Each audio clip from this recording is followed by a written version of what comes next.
So என்னன்னா சந்தோஷ் நாராயண் மாதிரி ஒரு கேரக்டர் நீங்கள் பார்க்கவே முடியாது. ஃபஸ்ட்டு எல்லாரும் ஒரு தடவை சந்தோஷம் கை தட்டுங்க. இது அவர் மியூசிக்காக கிடையாது, ஃபஸ்ட் டைம் அவர் பேண்ட்டு போட்டு வந்திருக்காரு ஒரு ஃபங்க்ஷனுக்கு. ஸோ அதுவே ஒரு பெரிய விஷயம் bro.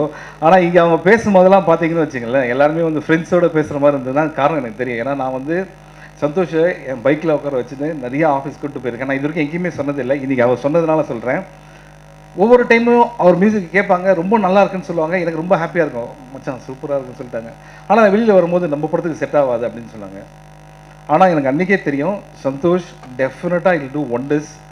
You are doing wonders, you will do wonders more in your life. அது 100%. அந்த டேலண்ட்டை வந்து நம்ம சிவி குமார் சார் பார்த்தது வந்து எனக்கு ரொம்ப happy. Okay, and you deserve great things. அதுக்கும் வந்து அவங்க பேரண்ட்ஸ் தான் காரணம். அவங்க அம்மாலாம் வந்து கோவிலில் வந்து ஒரு நாள் பார்த்தேன், அவங்க சாமிக்கு வந்து பாடிட்டு இருக்காங்க. அந்த இசை எங்கேருந்து வருது அப்படின்னா அந்த கிஃப்ட் எல்லாமே வந்து அங்கேருந்து தான்.